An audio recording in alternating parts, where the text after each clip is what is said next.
Dans un instant, on évoquera les nouvelles sportives. Ce sera avec Blaise Adankbo. Mais avant, je reçois un autre invité pour parler donc d'éducation au développement durable 2020-2030. Eh bien, c'est un vaste, un grand projet.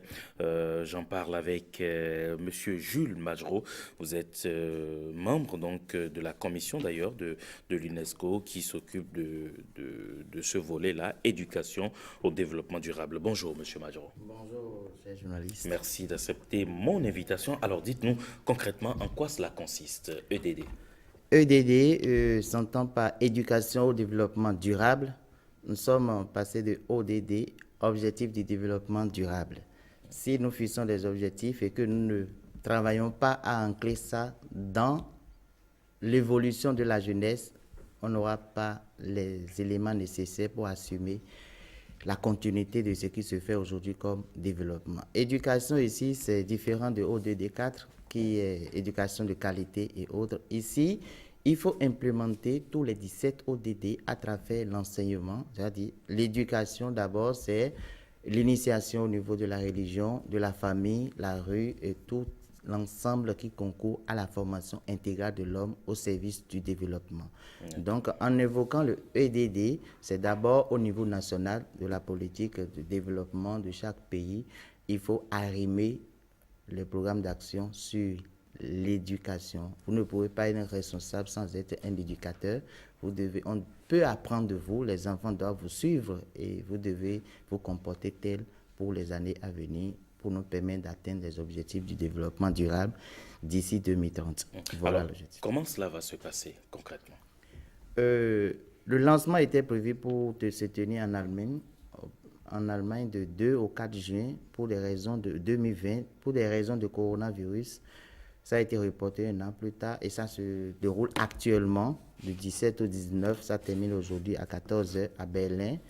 Le Bénin a été retenu par ma proposition pour tenir un atelier devant les 193 nations à Berlin. Pour des raisons de coronavirus toujours, ça a été décidé de se faire virtuellement, en ligne. Nous avons reçu l'autorisation d'organiser ça au Bénin et il était question de mettre à contribution la plateforme des organisations religieuses et puis le Conseil national de l'éducation afin de faire conciliation entre ce qui s'enseigne dans les cultes, dans les religions, dans la famille et c'est le programme national de l'éducation afin de former des jeunes capables de rendre service à la nation et au pays du tiers-monde. Alors, à quoi doit-on s'attendre alors dans notre pays, le Bénin, pour vous qui pilotiez ce projet donc au Bénin?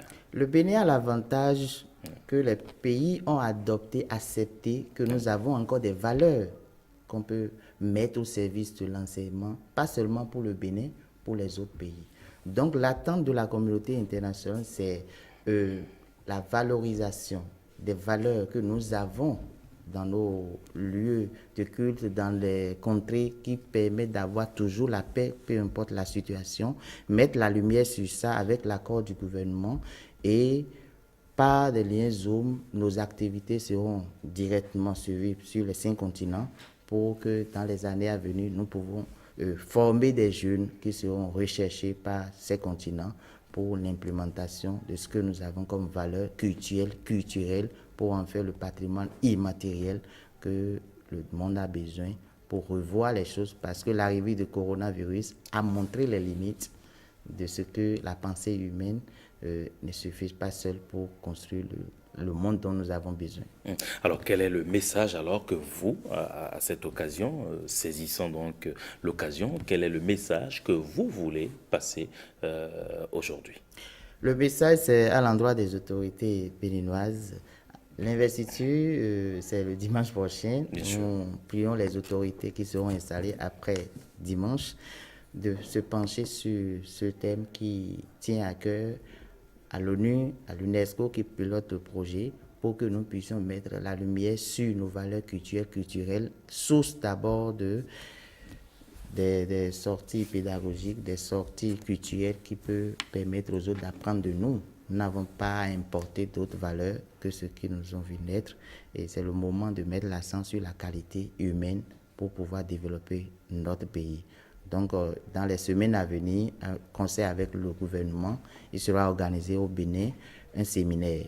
Un séminaire entre la plateforme des confessions religieuses et puis le Conseil national de l'éducation, avec la participation directe de la communauté internationale depuis Cotonou, avec un lien Zoom qui sera diffusé en direct. Alors, on prend donc le rendez-vous, hein, on aura le temps d'en parler suffisamment pour faire ressortir ce en quoi cela profite le Bénin. Monsieur Jules Majoro, merci beaucoup, à moins que vous ayez quelque chose à ajouter pour conclure.